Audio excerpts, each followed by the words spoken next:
నమస్కారం అండి. మనం ఇప్పుడు గోగినేని మణి గారు రచించిన ప్రేమ కథ అనే కథను విందామా? ఏమిటి అంటూ నీలమ్మ కళ్ళు పెద్దవి చేసి చూస్తూ ఆశ్చర్యపోయింది. అది చల్లని సాయంకాలమే అయినా మిట్ట మధ్యాహ్నపు టెండ ఆవిడ మొహం పైకొచ్చింది. కందగడ్డల ఎర్రబారిన మొహంతో నిజమేనా అంది మళ్ళీ. గంగిగోవులా ఎదురుగా నిలబడిన శాంతమ్మ తప్పు చేసిన దానిలా తల వంచుకునే అవునన్నట్లు తల ఊపుతూ నిస్సహాయంగా నిట్టూర్చింది.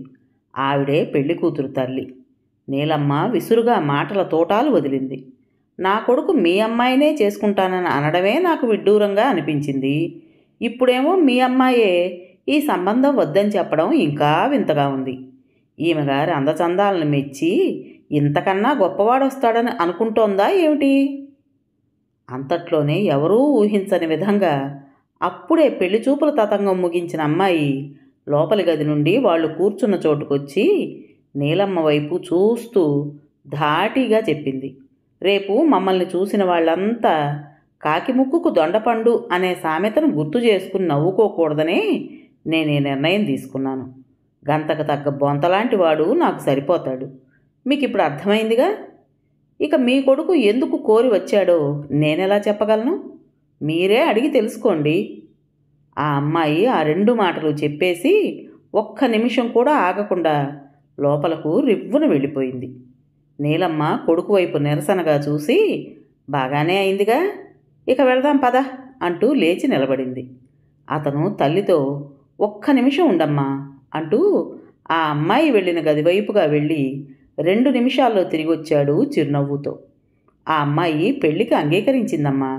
ఇక పెళ్ళి ఎప్పుడు ఎక్కడా లాంటి విషయాలన్నీ మీ పెద్దవాళ్ళు నిదానంగా మాట్లాడుకోవచ్చులే అన్నాడు. నీలమ్మ ఓ క్షణం కొడుకు వైపు విచిత్రంగా చూసి రుసరుసలాడుతూనే కొడుకును అనుసరించింది. ఇంటికి రాగానే ఆ అమ్మాయికి ఏం చెప్పి ఒప్పించావురా అంటూ నిలదీసింది. తల్లి కోపం చూసి విశ్వం నవ్వేశాడు.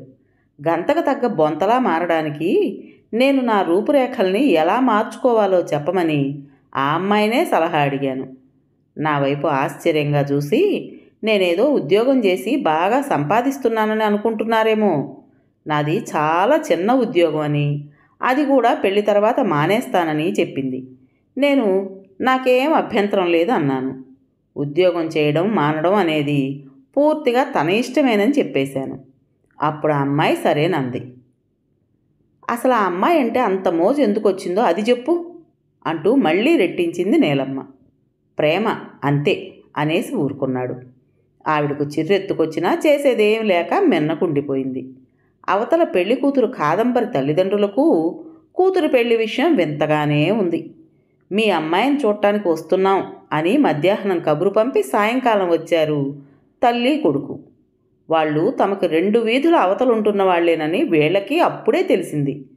తాము పిల్లకి కట్నకానుకలంటూ ఏమీ ఇవ్వలేరు. పిల్ల రూపురేఖలు చాలా సాదాసీదాగా ఉంటాయి. చదువు సంధ్యలు ఎన్నదగినవి కావు. ఏదో షాపులో పనిచేస్తోంది. పెళ్లి కావడం కష్టమేననే అభిప్రాయంతో ఉన్న పిల్ల తల్లిదండ్రులకు ఇలా ఎదురు సంబంధం వెతుక్కుంటూ రావడం విడ్డూరమే అనిపించింది. వయసు మళ్ళిన వాడెవరో అయ్యుంటాడు.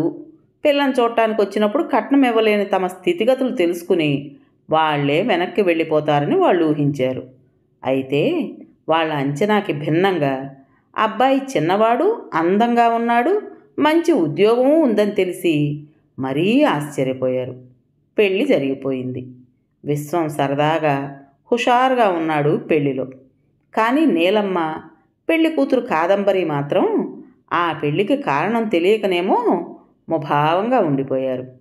విశ్వం వాళ్ల ఉదాసీనతను గుర్తించాడు కానీ తను చేయగలిగిందేమీ లేదన్నట్టు మౌనంగానే ఉండిపోయాడు. కాదంబరి అత్తవారింటికి కాపరానికి వచ్చేసింది. పనులన్నీ సక్రమంగా నిర్వర్తించడం చూసి నీలమ్మ కొంత సంతృప్తి పడింది. తనకి ఆరోగ్యం సరిగా లేనందువల్లనే ఇలాంటి పనిమంతురాలైన అమ్మాయి అయితే బాగుంటుందని కొడుకు అనుకున్నాడేమోనని, పెళ్లికి కారణం అదే అయ్యుంటుందని ఊహించింది. అయితే అది నిజం కాదని ఆమెకు తొందరలోనే తెలిసొచ్చింది. ఒకరోజు పెరట్లో నుండి నీళ్లబిందెతో లోపలికి వస్తూ గడప తగిలి కాదంబరి బోర్లా పడిపోయింది. దాంతో బెడ్ రెస్ట్ తీసుకోవాల్సిన అవసరం ఏర్పడింది. ఏం చేయాలా, ఎవరిని సాయానికి పిలవాలా అని ఆలోచనలు చేస్తున్న నీలమ్మకు అంతా తను చూసుకోగలనని భరోసా ఇచ్చాడు విశ్వం. కానీ ఆవిడకు నమ్మకం కుదరక, నీ వల్ల ఏమవుతుందిరా అంది. కానీ ఆ మరునాటి నుండి కొడుకు చేస్తున్న పనులు చూసి ఆవిడ విస్తుపోయింది. తెల్లవారుజామునే లేచి ఇంటి పనులు, తల్లి సలహాలతో వంట పనులు పూర్తి చేయడమే కాక కాదంబరికి చేయవలసిన పనులు చక్కగా చేసేస్తున్నాడు.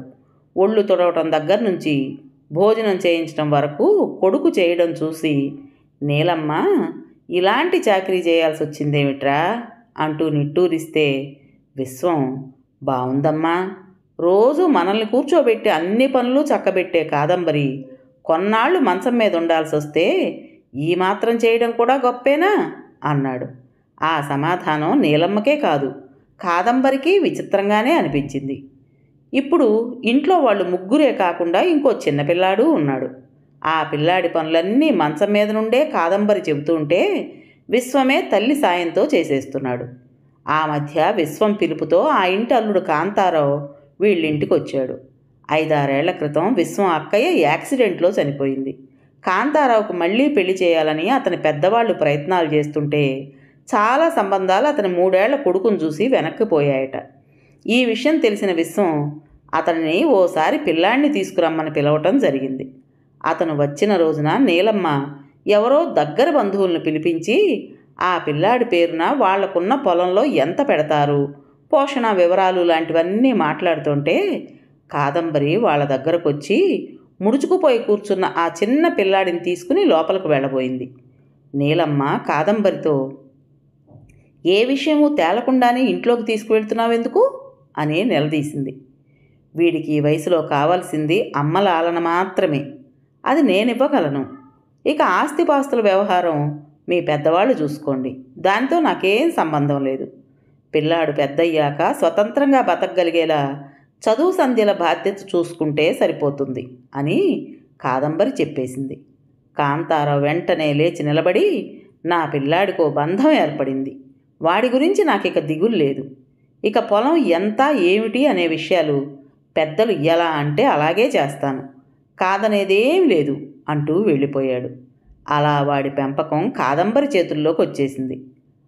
ఆ రోజు గదిలో కూర్చున్న తల్లి దగ్గరకు వచ్చి విశ్వం హుషారుగా చెప్పాడు, అమ్మా, రోజులాగే బుజ్జిని అత్త దగ్గర కూర్చో, నిద్ర వస్తే పక్కనే పడుకో అని చెప్తూ ఉంటే వాడేమన్నాడో తెలుసా?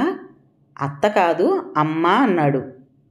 నీలమ్మ కొడుకు వైపు అవునా అంటూ ఆశ్చర్యంగా చూసింది. ఆ తర్వాత మెల్లగా అంది, రక్త సంబంధం ఉన్న నాకంటే ఏ బంధం లేకపోయినా కాదంబరి వాడిని అమ్మలాగే ఆదరంగా చూస్తోంది. నాకదే ఆశ్చర్యంగా ఆనందంగా ఉంది. విశ్వం చిరునవ్వుతో, నేను అందుకే బావని పిల్లాన్ని తీసుకురమ్మని పిలిచాను, ఇలాగే జరుగుతుందని నేను ఊహించాలే అన్నాడు. నువ్వు ముందే అలా ఎందుకు అనుకున్నావురా అంటూనే కొడుకు వైపు నిశితంగా చూసి, ప్రేమ అని చెప్పి ఊరుకుంటావు కానీ ఏదో కథ ఉందనిపిస్తోంది, అది చెప్పు అంది. మళ్ళీ కొడుకు చేయి పట్టుకుని లాగి తన పక్కన కూర్చోబెట్టుకుని, చెప్పు చెప్పు అంది. సరే చెబుతాలే అంటూ విశ్వం మొదలుపెట్టాడు. ఒకరోజు నా స్నేహితుడిని కలవడానికి వెళ్ళి తిరిగి వస్తూ ఓ పార్కులో కాసేపు విశ్రాంతిగా కూర్చుందామని ఓ సిమెంట్ బెంచీ చూసుకుని కూర్చున్నా. సరిగ్గా ఆ బెంచీకి అటువైపు 3 అమ్మాయిలు కూర్చున్నారు. ఇటువైపు నేనొక్కడనే ఖాళీగా కూర్చోవటం వలన కాబోలు వాళ్ళ మాటలన్నీ నా చెవిన పడ్డాయి. వాళ్ళ మాటలను బట్టి నాకు అర్థమైంది ఏమిటంటే, వాళ్ళు 3 ఒకే చోట ఉద్యోగం చేస్తున్నారు. ఆ రోజు వారానికి ఓసారిగా వాళ్ళ ఓనర్ ఇచ్చే జీతం డబ్బుని, ఆ రోజుకి సెలవును తీసుకుని మరో చోట ఇంకో మంచి ఉద్యోగానికి ఇంటర్వ్యూకి వెళ్ళాలని అనుకున్నారు. వాళ్ళు వస్తున్న దారిలో ఒక వారన తుప్పల్లో పడి ఉన్న ఒక ఆవిడను చూశారు. మొహం నిండా రక్తచారికలతో కొన ఊపిరితో మూలుగుతున్న ఆవిడను చూసిన వాళ్లకు ఏం చేయాలో పాలుపోలేదు. 2 అమ్మాయిలు వాళ్ల పని మీద వాళ్ళు వెళ్ళిపోతే, ఒక అమ్మాయి మాత్రం తను వాళ్లతో రాలేనని చెప్పి ఆవిడ్ను ఒక ఆటో అతని సాయంతో హాస్పిటల్కు తీసుకెళ్లి చేర్పించి తన దగ్గరున్న డబ్బుతో మందులు కొనిచ్చి ఆమెకు మెలకు వచ్చాక నంబర్ తెలుసుకుని వాళ్లకు కబురు చేస్తామని హాస్పిటల్ వాళ్ళు తెలియజేశాక వచ్చేసి అక్కడ కూర్చుంది. చేతిలో ఉన్నదంతా ఖర్చు చేసి వాళ్ళ దగ్గర నుండి వసూలు చేసుకోకుండా వచ్చేసావు. ఈ వారమంతా ఎలా అని ఓ అమ్మాయి అడిగితే, ఏదోలా జరుగుతుంది లెద్దు, డబ్బుదేముంది, వచ్చే వారం మళ్ళీ అందుతుందిగా. పెద్ద ఆవిడ, అందులోనూ మన ఊరి మనిషి అలా పడి ఉంటే ఎలా వదిలేసి వెళ్ళగలను అని చెప్పింది. ఆ అమ్మాయి, మన ఊరి మనిషి కాకపోతే వదిలేయచ్చా అనే ప్రశ్న వచ్చింది. అప్పుడు మన రాష్ట్రానికి చెందినవారేగా అనుకుంటా అంది జవాబుగా.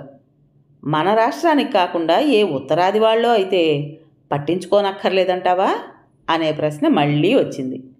అప్పుడు మన దేశస్థురాలే కదా అనుకుంటా అంది.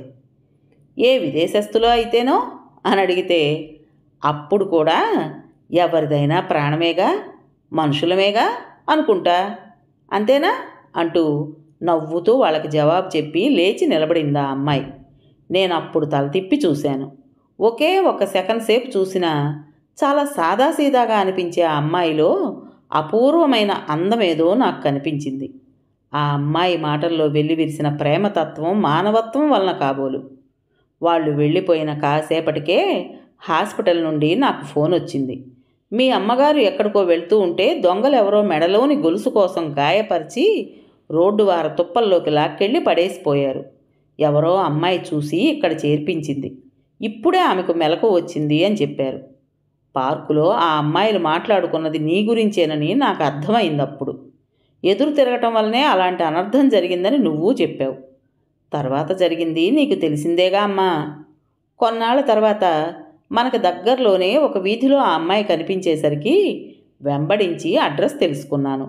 నీ మొహం నిండా రక్తపు మరకలు ఉండడం వలన నిన్ను చూసినప్పుడు కాదంబరి గుర్తుపట్టలేదేమో అంటూ ముగించాడు విశ్వం. గుమ్మం దగ్గర నుండి ఎవరో కదిలి వెళ్ళినట్లు అనిపించి విశ్వం వెంటనే లేచి వెళ్ళాడు. కాదంబరి మెల్లగా గోడ పట్టుకుని నడవడం చూసి, నువ్వెందుకు లేచావు కినుకగా అడిగాడు. కాదంబరి అతని వైపు కళ్ళు విప్పార్చి చిరునవ్వుతో చూసింది. మొదటిసారిగా ఆమె మొహం నిండా పరుచుకున్న ఆనందాన్ని, వెలుగుని చూసి విశ్వం ఆశ్చర్యపోయాడు. కాదంబరి మెల్లగా అంది, లేచాను కాబట్టే నాకు విషయం తెలిసింది.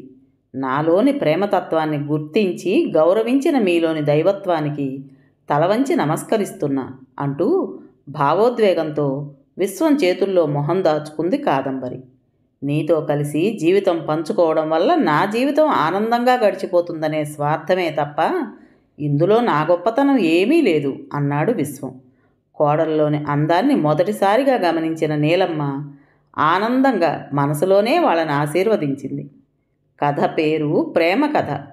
రచించిన వారు గోగినేని మణి గారు. విన్నారు కదండి. మరి ఈ కథ మీకు నచ్చిందా? నచ్చినట్టయితే లైక్ చేసి మరో నలుగురికి షేర్ చేయండి. అలాగే ఈ కథ పైన మీ విలువైన అభిప్రాయాన్ని కామెంట్ బాక్స్లో తప్పకుండా తెలియజేస్తారు కదా. మరి ఇంత మంచి కథను మనకు అందించిన రైటర్ గారికి మనస్ఫూర్తిగా మనందరి తరపున ధన్యవాదాలు తెలియజేసుకుంటూ, కొత్త వాళ్ళు కనుక మన ఛానల్ చూస్తున్నట్టయితే తప్పకుండా సబ్స్క్రైబ్ చేసుకోండి. రేపు మరో మంచి కథతో మీ ముందుకు వస్తాను. అప్పటి వరకు ఉంటానండి.